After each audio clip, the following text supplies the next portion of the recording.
Good morning, students. Welcome to our online class. Today we start chapter 9 Control Your Anger. In this chapter, we discuss about anger. Student, anger doesn't solve anything, it builds nothing, but it can destroy everything. Anger is the fire that turns everything in its vicinity into ashes. क्रोध वे आग है जो अपने आसपास कुछ भी होता है उसे जलाकर उसे राख में बदल देती है। क्रोध आने पर हम अपनी बुद्धि से काम नहीं कर पाते हैं। There is an old saying, whom the gods want to destroy, they first make the person angry. This saying means that when a person is angry, he begins destroying himself. एक पुरानी कहावत है कि जिन्हें देवता नष्ट करना चाहते हैं उसे पहले वे क्रोधित करते हैं। इस कहावत का अर्थ है कि जब किसी व्यक्ति को गुस्सा आता है तो वह स्वयं अपने आप को नष्ट करने लगता है। Anger is a sudden outburst of displeasures with the desire to take revenge. When things do not go the way we want them to go, we get angry. बदला लेने की इच्छा नाराज़गी को गुस्से में बदल देती है। जब चीज़ें उस तरह से नहीं होती जैसा हम चाहते हैं तो हमें गुस्सा आता है। There are different types of anger. There are some who become violent with rage. The feeling of innocence grows in their hearts, then suddenly a beautiful face take on a savage look. क्रोध के भी अलग अलग types होते हैं। कुछ type ऐसे हैं जो गुस्से को हिंसक रूप में बदल देते हैं, फिर अचानक एक सुंदर सा चेहरा एक जंगली रूप ले लेता है। The eye become fierce, the nostrils flare up, the lips begin to shake in an uncontrolled way, even the teeth look like cruel tusk. आंखें भयंकर हो जाती है, नथुने भड़क उठते हैं, होठ बेकाबू तरीके से हिलने लगते हैं, यहाँ तक कि दांत भी क्रूर तरीके से दिखते हैं।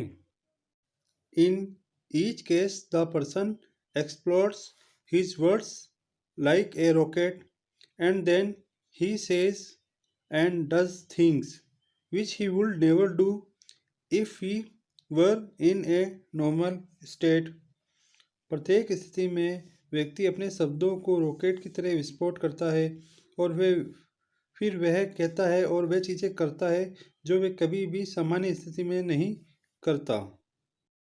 This is violent anger, it is momentary madness, it is like a cloud that blackness the sky and the full task over the person.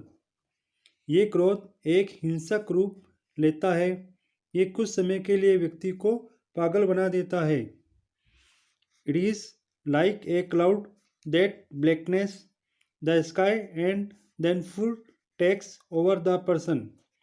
ये एक ऐसा बादल है जो आकाश को काला करता है और फिर एंगर व्यक्ति पर हावी हो जाता है, so that he is not able to distinguish between true and false, just and unjust और इम्पोर्टेंट एंड ट्राइविल। और वह सच और झूठ, उचित और अन्याय या महत्वपूर्ण और तुच्छ के बीच अंतर नहीं कर पाता है। He is like an angry child who lies on the ground screaming away, stepping the floor and disturbing the whole house. Such a person is to be पीटेड।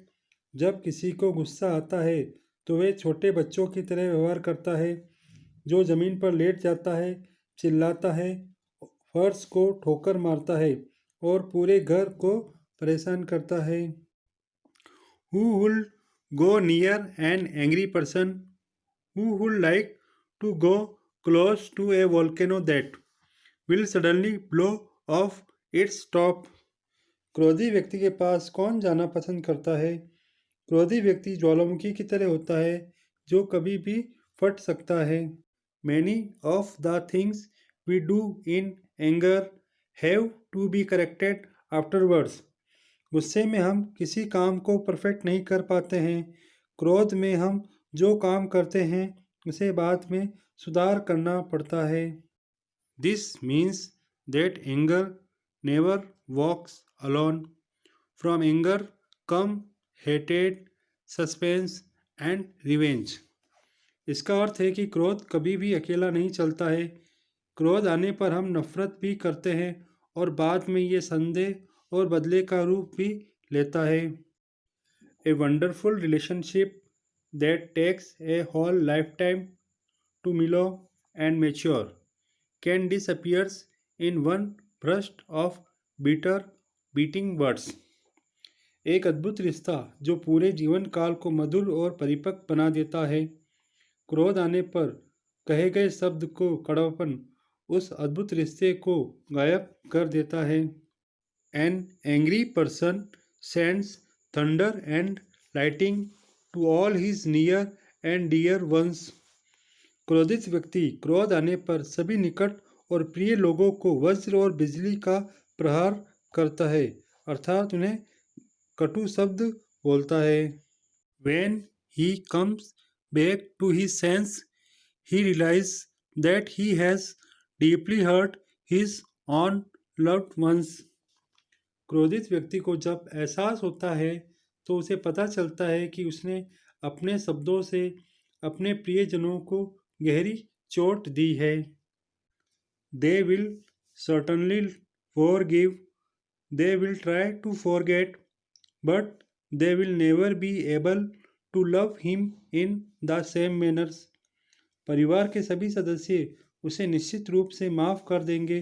वे भूलने की कोशिश करेंगे और उसके क्रोधपूर्ण व्यवहार को भुला देंगे, लेकिन वे उसे कभी भी उस तरह से प्यार नहीं करेंगे जैसे वे उससे करते हैं। Sometimes a little occasionally anger is understandable and excusable, but an angry spirit or an angry attitude is very damaging. कभी कभार थोड़ा थोड़ा गुस्सा समझ में आ जाता है, लेकिन गुस्से वाली भावना या गुस्सा करने वाला रवैया क्रोधी व्यक्ति को बहुत नुकसानदायक होता है। Once a lady complained to the telephone company about the bad language used by two linemen of the company who were working under her window. एक बार एक महिला ने टेलीफोन कंपनी में शिकायत करके कहा कि जब कंपनी के दो लाइनमैन उसकी खिड़की के नीचे काम कर रहे थे तब उनके द्वारा खराब भाषा का प्रयोग किया गया। So the lineman sent the following report. इसीलिए लाइनमैन ने इस संबंध में निम्न रिपोर्ट कंपनी को भेजी। Prakash and I work on the same pole, soldering two ends of a wire. By mistake, I dropped some hot lead on Prakash's hands. प्रकाश और मैं एक ही पोल पर काम कर रहे थे। जब मैं एक तार के दो सिरों को मिला रहा था तब गलती से मुझसे प्रकाश के हाथ पर कुछ गर्म शीशा गिर गया। So Prakash was angry. He asked me to be careful. इसलिए प्रकाश गुस्से में था। उसने मुझसे सावधानी पूर्वक काम करने को कहा। In this case if Prakash uttered some harsh word in the heat of the moment, it is understandable. इस बात को लेकर अगर प्रकाश ने एक पल के लिए गर्मी के एहसास में मुझे कुछ कठोर शब्द बोले तो ये बात समझ में आती है। This is quite different from those who think that it is a mark of strength to get angry. Any fool can get angry. ये उन लोगों से काफ़ी अलग है जो सोचते हैं कि ये गुस्से करने की ताकत का प्रतीक है।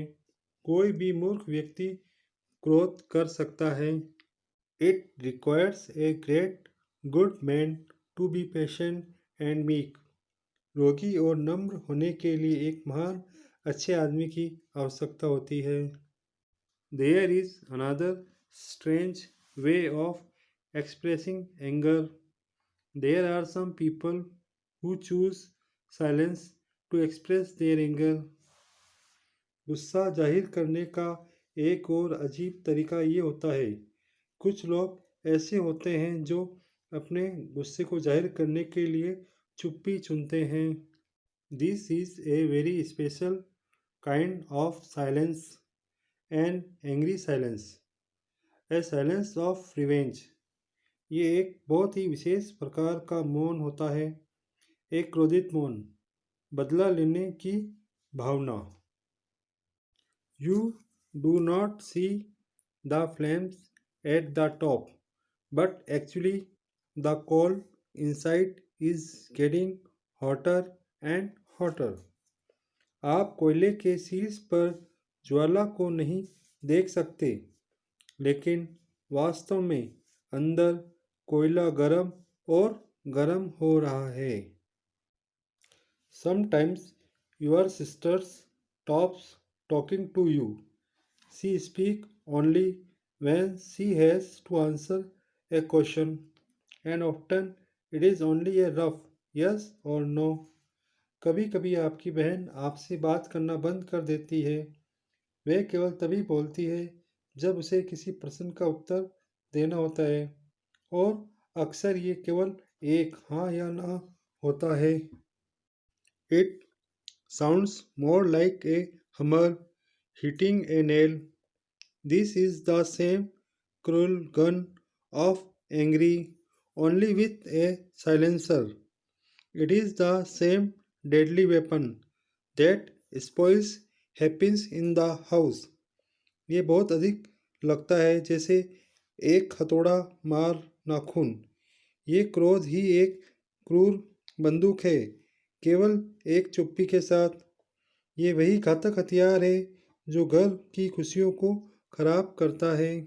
Everyone respect a person who is even tempered.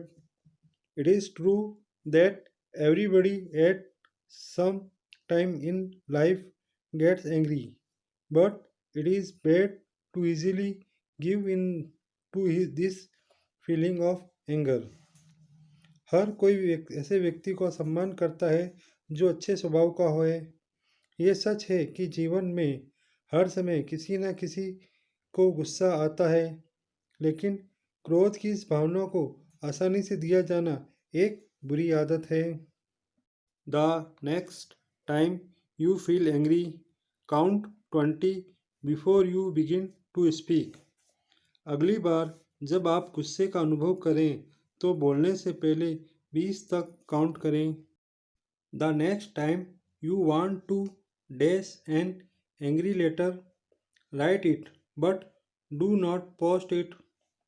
Read it again after 3 days and then rewrite it.